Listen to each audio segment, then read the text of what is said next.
салом мухлисони ашадии Барселона ва канали Барса ТG. Лос Анджелес Galaxy бо Барселона барои гузариши Рики Пуш ба мувофиқа расиданд. Челси талабгори Депай, Обамянг ва Де Йонг шудааст. Барса аз капитанҳои даста хоҳиш кардааст ки маоши худро кам кунанд. Аспиликуэта ба Каталония намеояд. Сабабаш дар чӣ аст? Ин ва дигар хабарҳои муҳими рӯзро мо байроятон мегӯем. аз шумо мисли ҳар вақта лайк ва дар канал обуна шудан, аз мо бошад наворҳои нав баровардан. Акнун дар ягон ҷо бароҳат шинед, мо бошад шурӯъ мекунем. дӯстон, футболи калон баргашт. худи имрӯз дар Англия ва Олмон даври аввали чемпионатҳо идома меёбанд. Челси имрӯз бо Эвертон дар даври аввали Премер-лигаи Англия вохӯрӣ анҷом медиҳад. оё Тухел бо ҳайати каме нав кардааш метавониста бошад мавсимро бо ғалаба оғоз кунад? аз хизматрасониҳои шарики мо 1x истифода бурда ҷолибиятро зиёд гардонед. он ҷо шуморо коэффициентҳои баланд бо бонусҳои гуногун интизоранд. дар 1x регистратсияи осон ва пардохт аз тамоми гӯшаи канори дунё, вале аз ҳама муҳим бонус то $100 бо промокоди Барса TG. Силкаи зарурӣ дар комментария. Ба ҳама муваффақият. Барселона борҳои зиёдатии худро аз хазина холӣ карда истодааст. Футболбозоне ки ба даста лозим набуданду буданашон барои ба рӯйхат шомил кардани бозингарони нав монягӣ мекард, фурӯхта мешаванд. Аллакай бо ин мақсад якчанд бозингаронро ба иҷора равон карданд ва бархе дигарро бо маблағҳои ночизе ҳам фурӯхтанд. ин навбат дастаи каталонии Рики Пучро ба давлати орзуҳо равон кард. Лос Анджелес Galaxy бо дастаи Барселона барои гузариши Рики Пуч ба мувофиқа расид. шартномаи футболбози ҷавони даста бо клуби MLS то соли 2025 баста мешавад ва Барса аз фурӯши баъдии ин футболбоз фоизи муайяни худро мегирад. гузариш аллакай расман дар сомонаи бошгоҳ нашр шуд. ин футболбозро замоне меросхӯри Хави ва Иньеста меномиданд, вале Пуч бепул ба дастаи амрикоӣ рафт. Рики Пуч соли 2013 ба Барселона ҳамроҳ шуда буд. декабри соли 2018 бошад ӯ дар ҳайати асосии тим дебюти худро ба қайд гирифта буд. Пуч дар мавсими гузашта 15 бозӣ дар Ла Лига анҷом дода 1 гол ба самар расонидааст.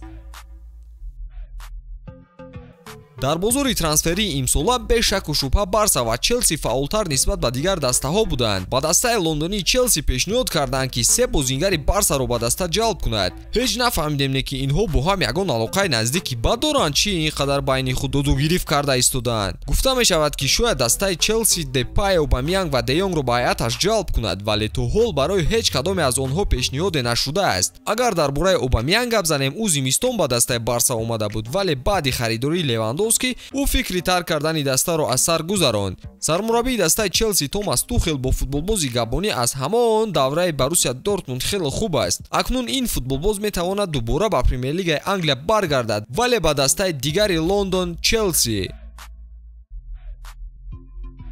бошгоҳи Барселона яке аз мавзӯъҳои асосӣ дар даҳони мардум шудааст. бо ҷалби бозингарони ботаҷриба аз лигаҳои аврупоӣ ҳамагонро дар ҳайрат гузошт. харидорӣ ку карданд, вале барои ба қайд гирифтани онҳо даста бо мушкилӣ рӯбарӯ шуда истодааст.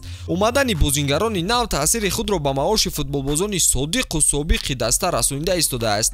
бошгоҳ аз капитанҳои даста Жерар Пике ва Серхио Бускетс хоҳиш кардааст ки ба поён рафтани маошашон розӣ шаванд. дар расонаҳо навор аксҳои вохӯрии роҳбарияти даста бо Жерар Пике паҳн шуда буданд. ҳадафи даста ба маҳдудиятҳои Ла Лига монеа нашудан аст ва ба ҳамин хотир роҳи мазкурро пеш гирифтааст. замоне гуфта мешуд ки Пике барои зарар надидан рафтани Мессиро дастгирӣ мекард. акнун бошад ба рӯзе расидааст ки шояд пулашро умуман набинад.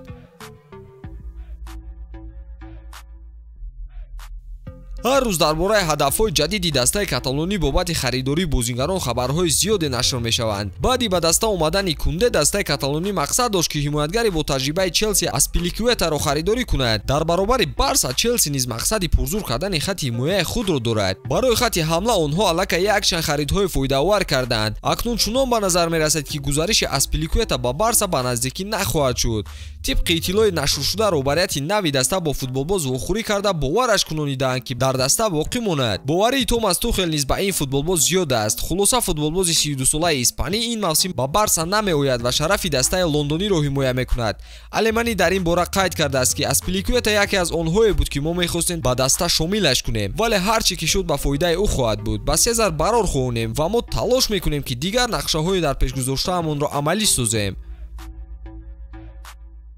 ҳамлагари 33 солаи полшагӣ Роберт Левандовски расман ҳамчун футболбози тими Барселона муаррифӣ шуд. ҳамлагар дар ҳайати каталониҳо зери рақами 9 бозӣ мекунад ки Мемфис Депай дар мавсими гузашта таҳти ин рақам бозӣ мекард. ҳоло вазъияти Депай номаълум боқӣ мемонад. дар маросими муаррифии футболбози нав ба варзишгоҳи Барселона беш аз 75 000 нафар тамошобинон ҳузур доштанд, яъне ки 700 тамошобин бештар аз презентатсияи Неймар ва каме камтар аз муаррифии Ибрагимович. Левандовски мисли дигар футболбозоне ки тобистон ба даста пайвастанд Жил Кунде, Рафиня, Франк Кесе, Андрес Кристенсен ба далели мушкилоти каталониҳо бо маблағгузорӣ то ҳол расман сабти ном нашудааст. Лапорта ба саволи рӯзноманигарон дар ин мавзӯъ чунин посух дод: мо на танҳо барои Левандовски, балки барои ҳама он футболбозоне ки харидорӣ шуданд талош мекунем ки дар мавсими навбатӣ номнависашон кунем. Барои ин ҳама қувваи худро сарф хоҳем кард. ёдовар мешавем ки Барселона аввалин бозии мавсими нави Ла Лигаро 13 август бо Райо Валикано баргузор мекунад. ба ҳамин тамом то наворҳои баъдӣ тансият бимонед. хайр дӯстон.